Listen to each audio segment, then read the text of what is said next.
The Hidden Witness. Before we start, just a reminder. If you enjoy this kind of content, subscribe to the channel.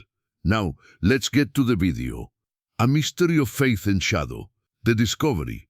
Dr. Sarah Chen adjusted her glasses as she leaned closer to the high-resolution monitor in the archaeology lab at UC Berkeley. The photograph before her at about that morning from the archives of St. Catherine's convent in Monterey, part of a larger collection being digitized for historical preservation.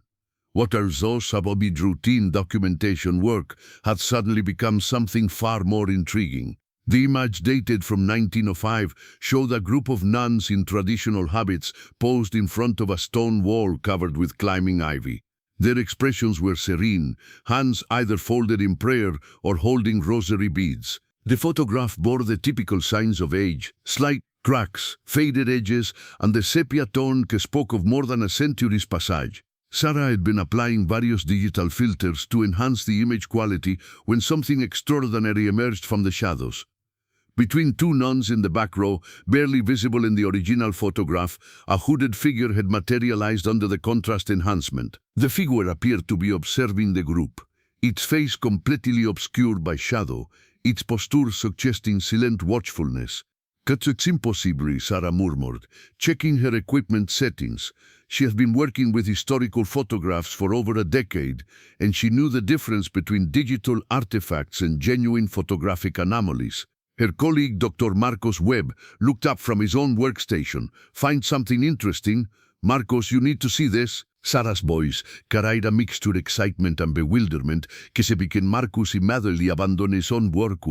He wheeled his chair over to Sarah's station, studying the enhanced images with the practiced eye of someone who has spent years analyzing historical documents and photographs. "Is that a person?" he asked, squinting at the shadowy figure. "That's what I'm trying to determine. Look at this." Sarah switched between the original photograph and the enhanced version. In the original, there's nothing visible except shadows in ivy. Pero when I apply contrast and trams, the figure appears, Marcus finished. The dibujo up into a whisper. "Have you checked for digital manipulation? Maybe someone added this later."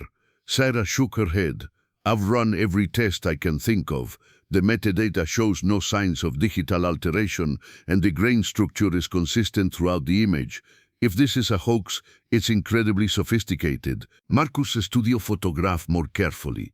The hooded figure stood in a position suitable, illuminated by the same sunlight that fell on the nuns, yet no light seemed to touch it. More disturbing was the fact that none of the nuns appeared to notice its presence, despite its proximity to the group.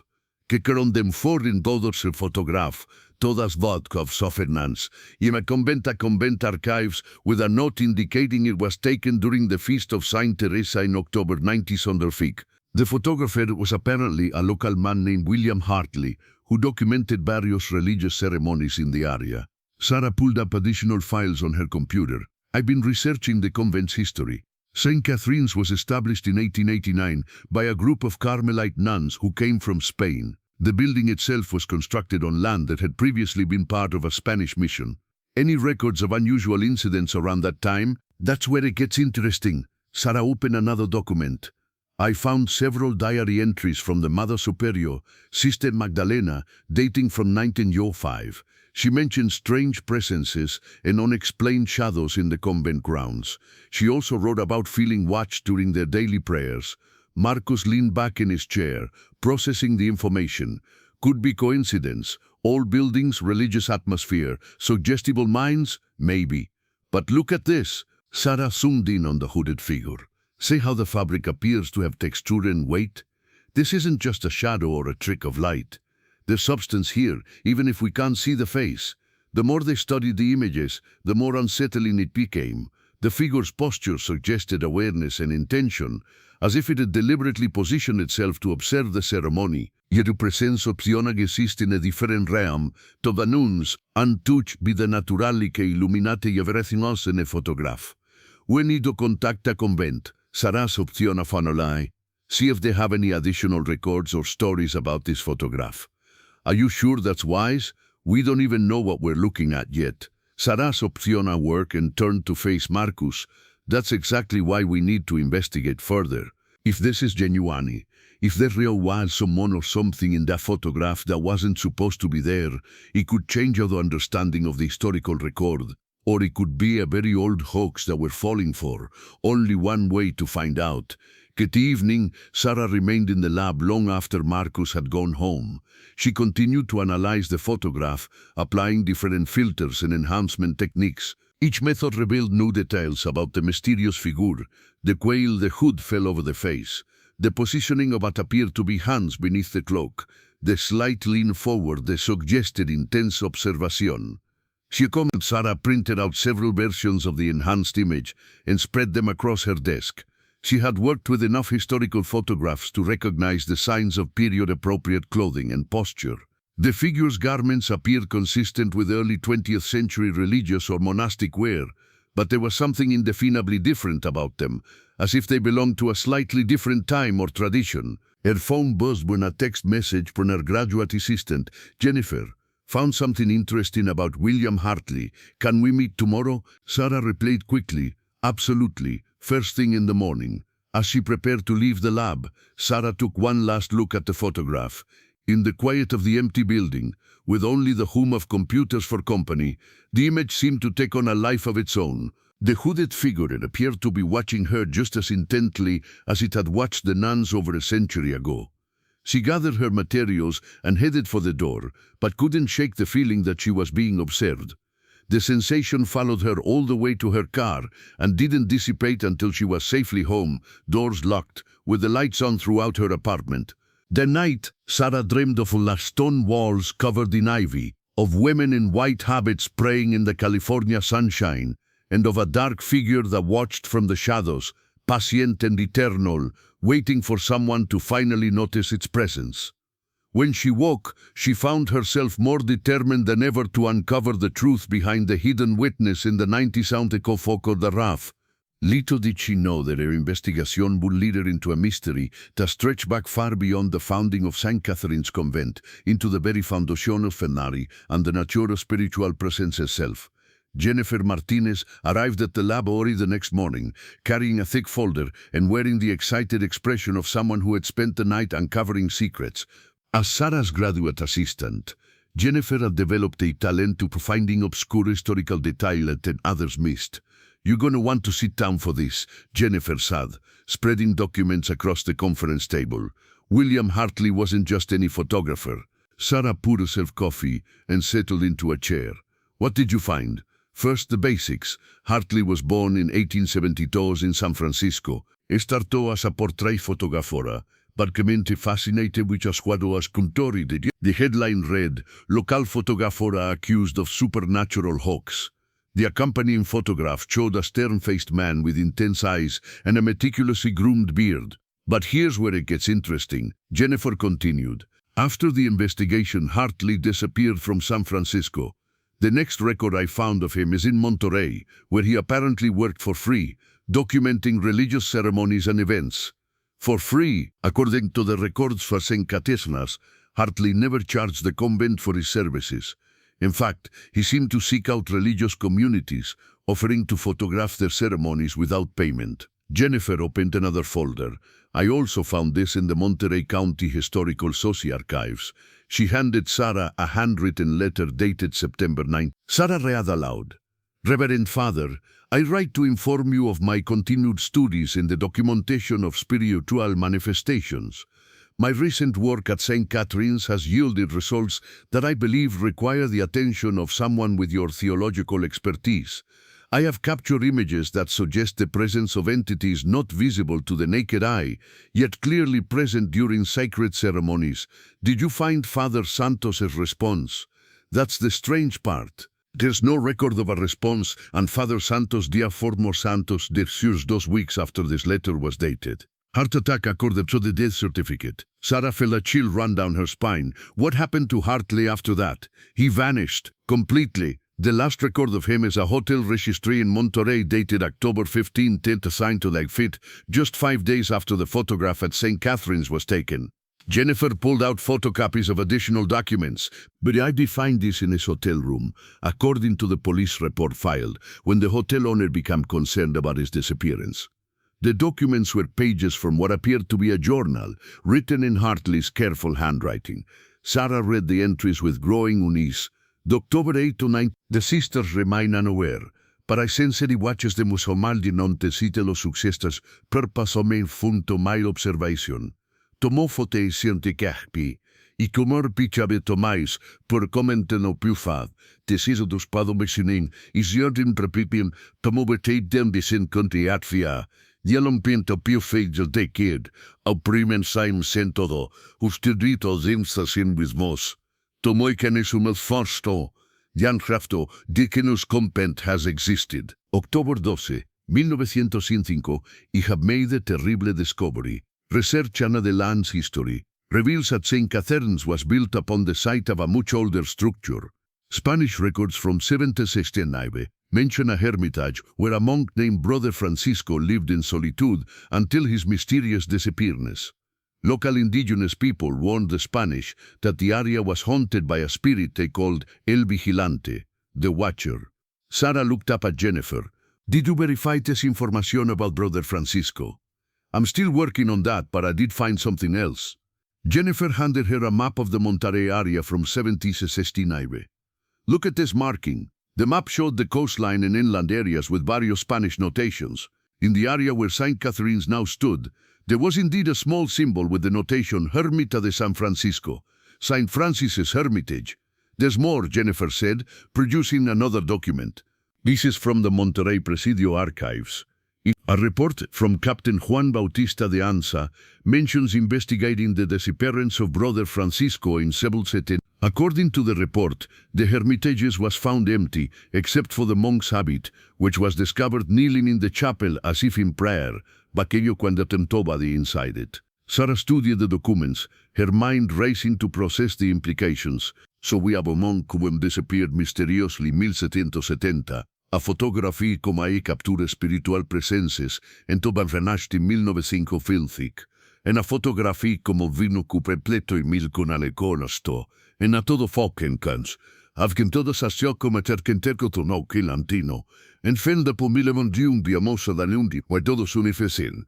Dium biamofebo poso domante mei, Fernando Pendovemet, o tinto ma finisto pol del monel. Si settimento morica shupinko vipurenos va. En con fácil podemos saia por inibinte son si se me compente, mero prenoplomenda. Con fácil por mori compenta biegil.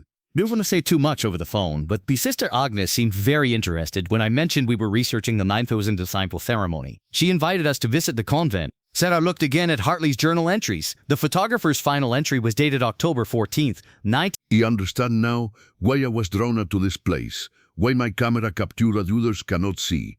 Brother Francisco never left. He remains watching over those who have dedicated their lives to prayer and service, just as he did. Tomorrow I will attempt to communicate with him directly. If I am right about his nature, he may be able to reveal truths about the spiritual realm that could change our understanding of life after death. There's no entry for October 15th, Jennifer noted. That's the day Hartley checked into the hotel and was never seen again. Sarah gathered the documents, her academic skepticism warring with a growing sense that they had stumbled onto something extraordinary. We need to visit St. Catherine's. If this Brother Francisco is still present, the nuns might have stories or experiences that could help us understand what Hartley captured in that photograph. Are you sure we should get involved in this? I mean, if Hartley disappeared after trying to communicate with this entity, Sarah looked at the enhanced photograph on her laptop screen. The hooded figure seemed to be waiting patiently, as it had been waiting for over a century. Jennifer, if this is real, if we're looking at evidence of spiritual presence that has persisted for more than 2 centuries, we have a responsibility as researchers to document it properly. And if it's dangerous, then we proceed carefully, but where proceed? Sarah afternoon, Sarah called St. Catherine's and spoke with Sister Agnes. The Mother Superior's voice was warm and welcoming, with a slight accent that suggested Spanish heritage. Dr. Chen, we would be delighted to receive you and your assistant. Our community has always believed in the importance of preserving our history, and if you have discovered something significant about our past, we are eager to learn about it. They arranged to visit the following day. As Sarah hung up the phone, she noticed that the late afternoon sun was streaming through the lab windows at exactly the same angle as in the inoffensive photograph. For just a moment, she thought she saw a shadow move across her desk where no shadow should have been. She looked around the empty lab, but everything was still. Only the photograph remained, with its hidden figure watching eternally from the shadows between faith and mystery. The drive to Monterey took Sarah and Jennifer through rolling hills dotted with oak trees and vineyards. The California landscape bathed in the golden light of late morning. St. Catherine landscape bathed in the golden light of late morning. St. Catherine's convent appeared as they crested a hill, its stone walls and red-tiled roof nestled among ancient cypress trees that seemed to stand guard over the sacred grounds. Sister Agnes met them at the main gate, a woman in her 60s with kind eyes and a serene demeanor that immediately put them at ease. She wore the traditional Carmelo tijabita. In her hands bore the caluses of someone who worked in the convent gardens. "Welcome to St. Catherine's," she said, her voice carrying the same warmth Sarah had heard over the phone. "I must admit, your call has stirred quite a bit of excitement among our community. We so rarely have visitors interested in our historical records." As they walked through the convent grounds, Sarah was struck by the sense of timelessness that pervaded the place. The stone walls were covered with the same ivy visible in the Nino Fausto Focoraba, and the layout of the buildings seemed unchanged from Hartley's time. "Sister Agnes," Sarah began carefully, "before we show you what we've discovered, could you tell us about the history of this land? We understand the convent was built on the site of an earlier structure." The Mother Superior nodded, leading them to a bench in the central courtyard. "Yes, indeed. When our sisters arrived from Spain in 1899, they chose this location because it had been blessed by previous religious use. There was a hermitage here in the 18th century, built by a Franciscan monk named Bures Francisco." Jennifer exchanged a glance with Sarah. "What happened to Brother Francisco?" "That's one of our mysteries," Sister Agnes said with a gentle smile. "According to the records we inherited from the Spanish missions, Brother Francisco simply vanished one day. His fellow monks found his habit in the chapel, arranged as if he were kneeling in prayer, but I'm nowhere to be found. Have you ever experienced anything unusual related to Brother Francisco?" Sister Agnes was quiet for a long moment, studying their faces as if deciding how much to reveal. "Dr. Chen, in a place dedicated to prayer and contemplation, one becomes sensitive to spiritual presences. Our community has always felt that we are not alone here. Para mosenquemos to unlock asunto lo one quiere." She stood and gestured toward the chapel. "Would you like to see where we believe Brother Francisco's hermitage once stood? We've preserved what we could of the original foundation." The chapel was a simple but beautiful space, with high ceilings and stained glass windows that cast colorful patterns on the stone floor. Sister Agnes led them to an alcove behind the main altar, where older stones were visible in the wall. "His prayer stones are from the original hermitage," she explained. "When we built our chapel, we incorporated them as a way of honoring Brother Francisco's devotion." Sarah approached the ancient stones, running her fingers over their weathered surface. The stone was warm despite being in shadow, and she felt a strange tingling sensation at her fingertips. "Sister Agnes," Jennifer said, "we'd like to show you something we discovered in a photograph from 1905. They moved to a table near the windows where Sarah opened her laptop and displayed the enhanced photograph. Sister Agnes leaned forward, studying the image with growing amazement. "This is remarkable," she whispered. "I recognize several of these sisters from old portraits in our archives. Sister Magdalena, our Mother Superior at the time, is there in the center." "Do you see anything unusual in the photograph?" Sarah asked. Sister Agnes looked more closely, and her expression changed when she noticed the hooded figure. "Oh my," she breathed. "Is that—" "We believe it might be Brother Francisco," Sarah said gently. "The figure appears to be wearing religious garments, and it's positioned as if watching over the sisters during their ceremony." Sister Agnes was silent for several minutes, studying the photograph with an intensity que suggested she was seeing something that confirmed long-held beliefs. "Dr. Chen, may I share something with you in confidence? Of course, our community has always felt a protective presence during our prayers, especially our evening vespers. We've never seen anything, but there's a sense of being watched over by someone who cares deeply for our spiritual welfare." She pointed the location in the photograph, where the headed figure stood. "That's exactly where we've always felt the presence most strongly. During our evening prayers, several sisters have mentioned feeling as if someone is standing just there, observing our devotions with approval. Jennifer leaned forward. Have there been any other unusual incidents over the years? Well, Sister Agnes said thoughtfully, there have been times when we've found things arranged differently than we left them. Prayer books opened to specific passages, candles lit when we were certain they had been extinguished, flowers placed on the altar that none of us remembered putting there. Were you ever frightened by these occurrences? Never. The presence has always felt benevolent, protective. If it is indeed Brother Francisco, tene continuus mi vigil over this sacred ground, what in comer dostos y federicate del libro to prayer. Sarah showed Sister Agnes the journal entries from William Hartley. The Mother Superior read them with growing fascination. This photographer seems to have been quite sensitive to spiritual presences, she observed. It's unfortunate that he disappeared. I would have liked to meet him. Sister Agnes, we're wondering if we might be able to investigate it further. Perhaps spend some time here during your evening prayers to see if we can document any additional phenomena. The Mother Superior considered this request carefully. Our evening vespers begin at sunset. You would be welcome to observe, though I must ask that you be respectful of the sacred nature of our prayers. Of course, we're researchers, not ghost hunters. We'll absolutely documenting and understanding, not sensationalizing. Evening, Sarah and Jennifer returned to St. Catherine's as the sun was setting behind the cypress trees. The convent had taken on a different character in the twilight, more mysterious and ethereal. The stone walls seemed to glow with their own inner light, and the ivy rustled in a breeze that carried the scent of jasmine and roses from the convent gardens. Sister Agnes led them out to spot a gallery overlooking the main chapel, where they could observe the evening prayers without disturbing the nuns.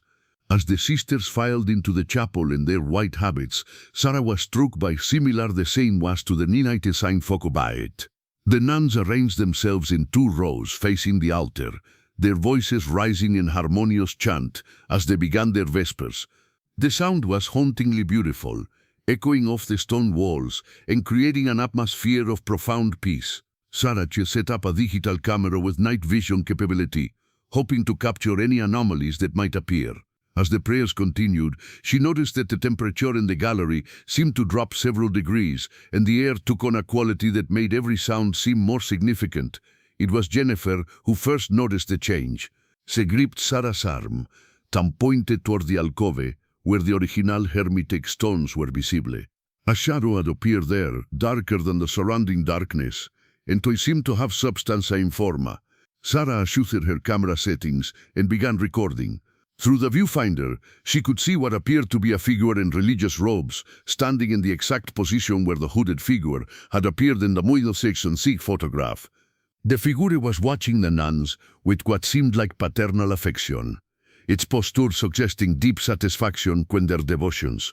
The prayers continued for another 20 minutes, and throughout that time, the figure remained visible through the camera. When the nuns concluded their vespers and began to file out of the chapel, the figure seemed to bow slightly, as if acknowledging their devotion, before fading gradually from view. Sister Agnes joined them in the gallery as the last of the nuns departed. "Did you see anything?" she asked quietly. Sarah showed her the camera's display, replaying the footage they had captured. Sister Agnes watched with tears in her eyes. "Brother Francisco," she whispered, "after all these years we finally have proof that he's still with us." "Sister Agnes," Sarah said gently, "what do you think this means? Why has he remained here for so long?" The Mother Superior was quiet for a moment, gazing toward the alcove where the figuras had appeared. "Ipalekfena, Dios asai finally, the nuns' souls are so dedicated to their spiritual calling that not even death can separate them from their purpose. Brother Francisco devoted his life to prayer and contemplation on this ground. Perhaps his love for this sacred place and his desire to protect those who follow in his path has allowed him to transcend the normal boundaries between life and death." As they prepared to leave the convent, Sarah felt a profound sense of her condescendingly extraordinary. The hidden figure in the Nite Yonda Soin 5 photograph was no longer a mystery to be solved, but a testament to the power of faith and devotion that can persist across centuries. Para testament to the power of faith and devotion that can persist across centuries. Para que morian de membe to onte tu popos, inte per habati seron amos watiriu in kamasa, in a fellows can persist across centuries. para que more fijesav to power rasveros, para que morium peseka na peilane loftapen conte. Sarah sensed Dobro Francisco's story held deeper secrets, and she was determined to uncover the full truth about the monk who had become an eternal guardian of St. Catherine's convent. The following week, Sarah and Jennifer immersed themselves in the archives of the Monterrey Presidio and the Mission San Carlos, searching for any additional records about Brother Francisco. Industry investigation had taken on a new urgency after witnessing the figure during evening prayers at St. Catherine's. In the basement archives of Mission San Carlos, surrounded by centuries-old documents that filled the air with the scent of aged paper and leather bindings, they made a discovery that would change their understanding of Brother Francisco's story entirely. "Sarah, look at this," Jennifer said, her voice tight with excitement. She held a leather-bound journal written in Spanish, its pages yellow with age. "This is from Father Junipero Serra himself, dated 1769. Sarah moved closer as Jennifer translated the faded text. "Today I met a most remarkable man, a Franciscan brother who has requested permission to establish a hermitage in the hills above the bay. Brother Francisco de Soledad claims to have received visions directing a pedestiad of a specific location. Claims doblemente con ello pedlais, que lo Francisco de Soledad, pondil fiomovich cagad, promo de tormas agros in mouth and stock, pues el Francisco is da certe vermo, claims to famteze." When I asked him what of plans for the future, he sinisafa, "Father, my watch will not end con the dedora. Sinfos ram de las word ventiturer. In er witch to ben the tacros das fas, tazunda de ventiturer references to Brother Francisco.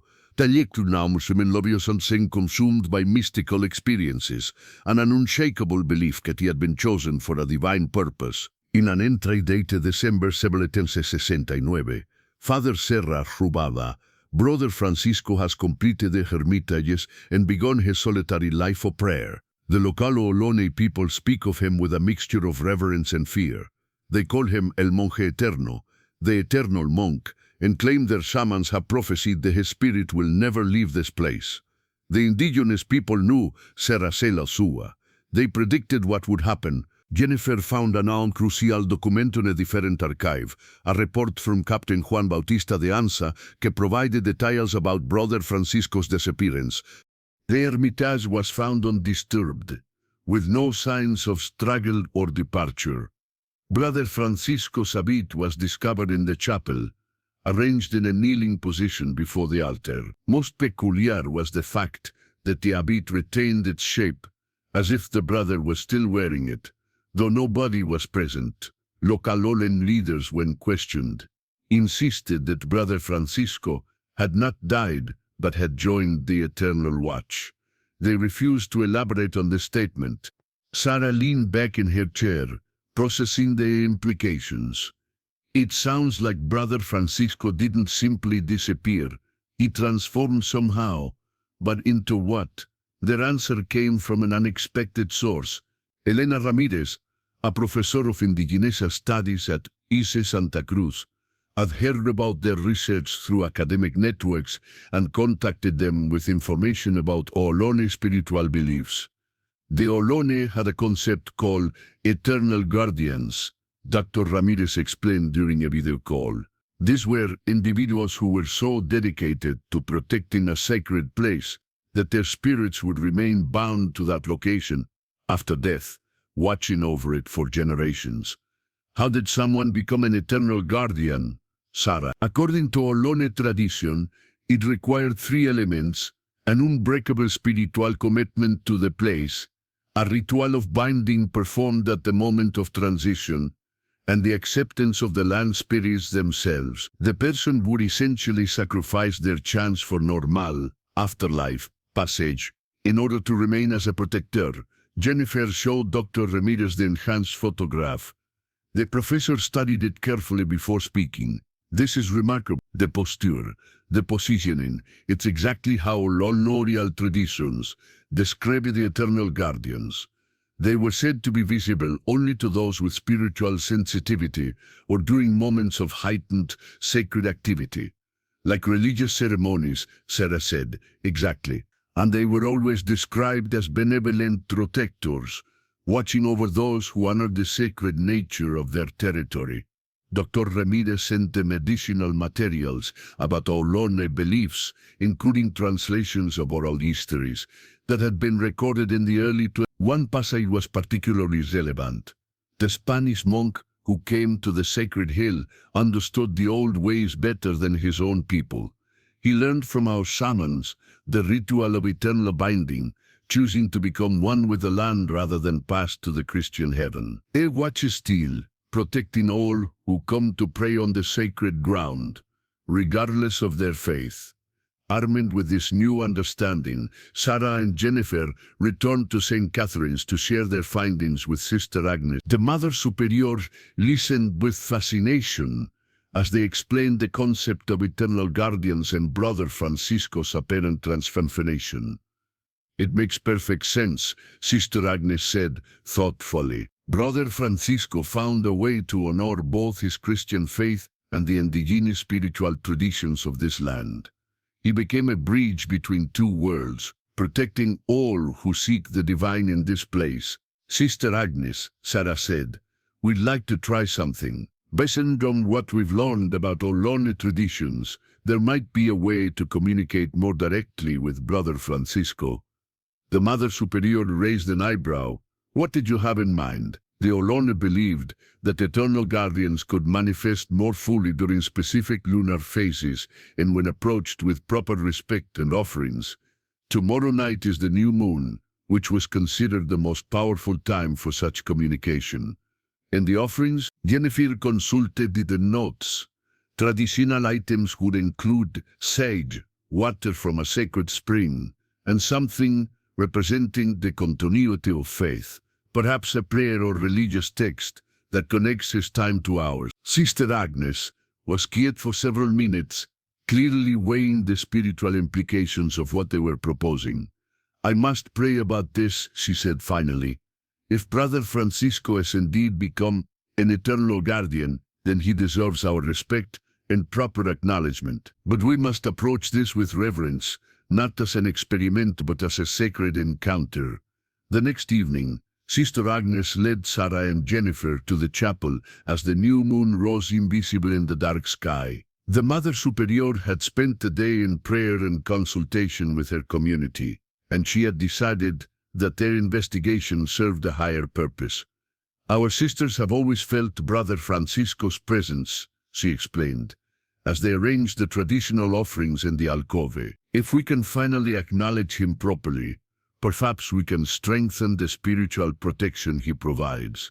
They had brought sage from the convent gardens, water from a spring that had been sacred to the Ohlone, and a prayer book that dated from Brother Francisco's era. Sister Agnes placed these items carefully on the stone altar, while Sarah set up her recording equipment. As they knelt in prayer, the atmosphere in the chapel began to change. The air grew warmer despite the cool night, and a subtle luminescence seemed to emanate from the ancient stones of the Hermitage foundation. Gradually, a figure began to materialize in the alcove. Unlike the shadowy presence they had observed before, this manifestation was clearer, more substantial. Brother Francisco appeared as a man in his 40s, wearing the simple brown robes of a Franciscan monk. His face was kind, but marked by years of solitary contemplation, and his eyes held a depth that suggested awareness of both earthly and spiritual realms. He looked directly at them, and when he spoke, his voice seemed to come from the stones themselves. "I have waited long for proper recognition. Thank you for understanding the nature of my vigil." Sister Agnes found her voice first. "Brother Francisco, we honor your dedication and your protection of this sacred ground." The monk smiled, and the warmth of his expression filled the chapel. "The sisters of St. Catherine have been worthy successors to this place of prayer. I have watched over them as I watched over the indigenous people who first made this ground sacred." "Why did you choose to remain, Sarah?" "Because love transcends death, and my love for this place and its purpose was stronger than my desire for heavenly rest. I saw in visions that this ground would shelter many souls seeking the divine, and I knew they would need a guardian. Brother Francisco hurried toward the main chapel, where the nuns conducted their daily prayers. Each prayer offered here strengthens the sacred nature of this place. Each act of devotion adds to the spiritual protection I can provide. Will you always remain here? Jennifer asked. The monk's expression grew thoughtful. Until the last prayer is offered on this ground, until the final soul seeking God finds shelter here, I will maintain my watch. It is my joy and my purpose. As dawn approached, Brother Francisco began to fade, but his final words resonated clearly.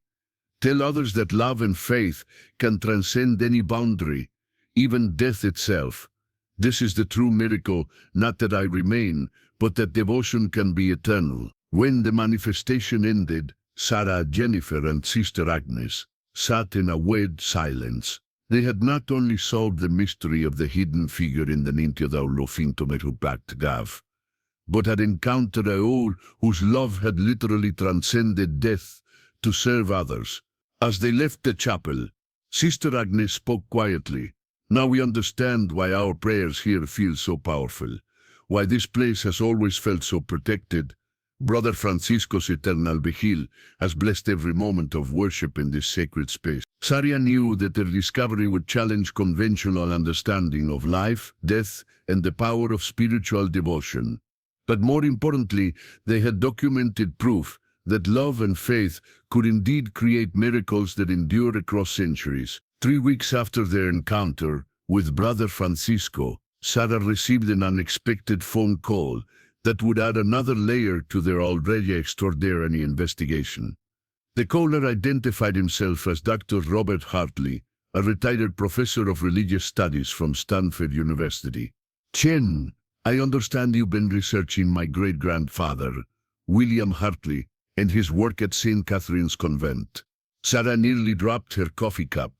Your great-grandfather? We've been trying to find out what happened to him after. My family has preserved his personal effects, including materials related to his spiritual photographic work. After reading about your research in the academic journals, I believe you should see what we've kept hidden for over a century. Hartley lived in a Victorian house in Palo Alto, surrounded by gardens that spoke of decades of careful tending. He was a man in his 70s with the same intense eyes that Sarah had seen in the newspaper photograph of his great-grandfather. When he greeted them at the door, she immediately sensed that he carried the weight of family secrets. Please come in, he said, leading them to a study lined with books on theology and mysticism.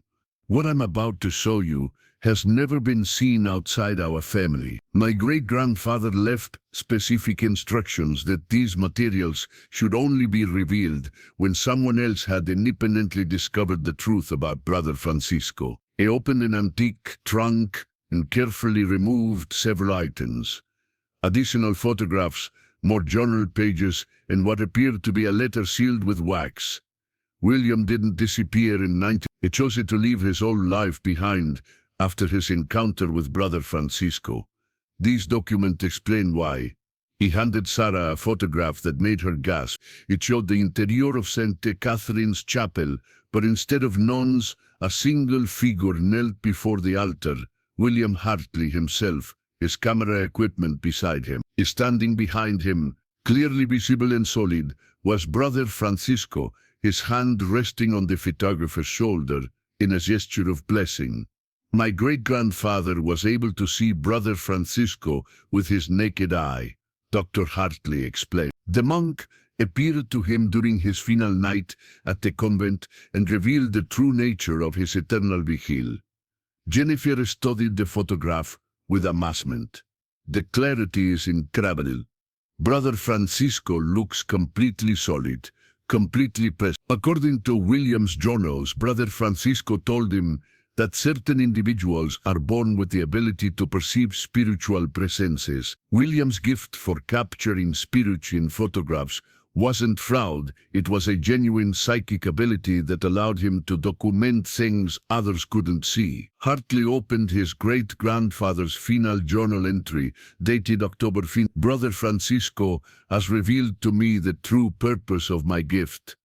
I am not meant to exploit spiritual presences for profit, but to serve as a witness and guardian of sacred mysteries. He has offered me a choice: return to my old life with the knowledge I have gained, or remain here help protect the spiritual sanctity of this place.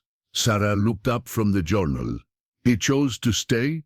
In a manner of speaking, William left his old identity behind and became the convent's unofficial guardian.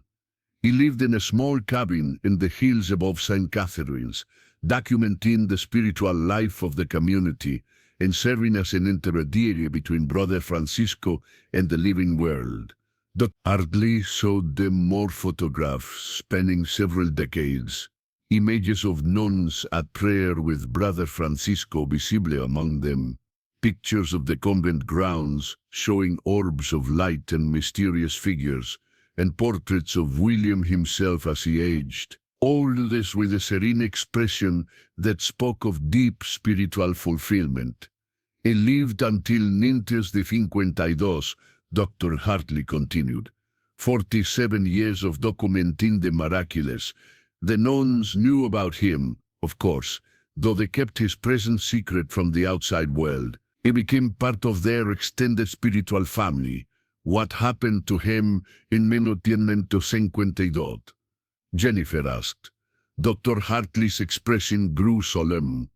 According to his final letter, Brother Francisco appeared to him one last time and told him that his earthly service was complete. William wrote that he was ready to join the Eternal Watch himself. He handed them the sealed letter. This was to be opened only when someone else had encountered Brother Francisco and understood the truth about spiritual guardianship. With the trembling hands, Sarah broke the wax seal and unfolded the letter. William Hartley's handwriting had grown shaky with age, but his words were clear. To whoever reads this, if you have found this letter, then you have encountered Brother Francisco and witnessed the power of eternal devotion. I have spent my life documenting the miraculous, and I have learned that love truly can transcend death. When my time comes, I too will join the watch over St. Catherine's. Look for me in the shadows between worlds, where faith becomes sight and devotion becomes eternal service. Hartley led them to his back garden, where a small shrine had been built among the roses. This is where we scattered William's ashes, according to his wishes, but we've always felt that his spirit returned to St. Catherine's. That evening, Sarah and Jennifer returned to the convent with Dr. Hartley's permission to share William's story with Sister Agnes.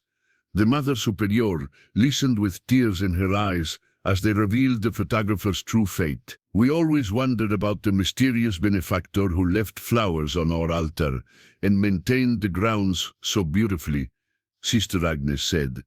Now we know it was William serving alongside Brother Francisco.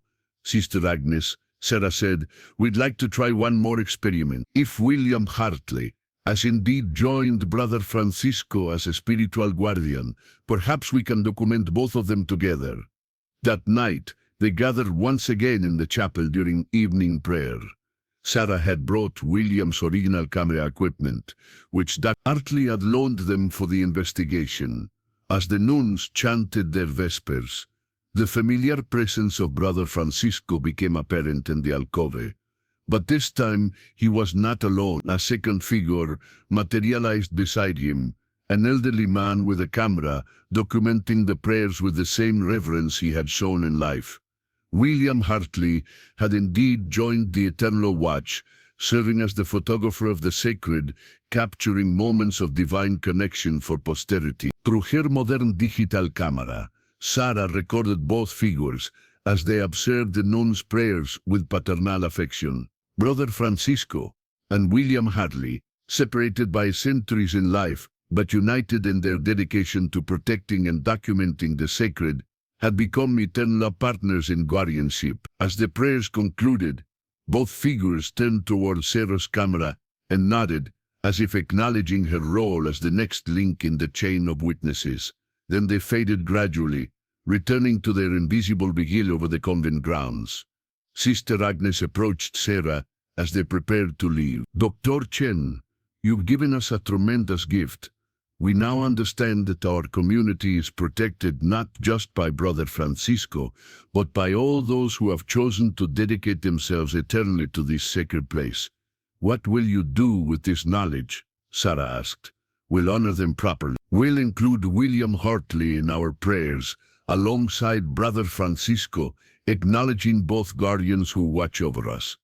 And we'll preserve their story for future generations who may need to understand that love and devotion can indeed transcend death itself." As Sarah and Jennifer drove away from St. Catherine's that night, they carried with them not just the solution to a historical mystery, but proof that the boundaries between life and death were far more permeable than most people imagine. The hidden figure in the 1905 photograph have led them to a truth that challenged everything they thought they knew about the nature of spiritual existence. But their investigation had one final revelation waiting, one that would transform their understanding of their own role in this eternal story. 6 months after their initial discovery, Sarah found herself standing once again in the chapel of St. Catherine's convent, but this time as more than a research. The investigation that had begun with a mysterious figure in an old photograph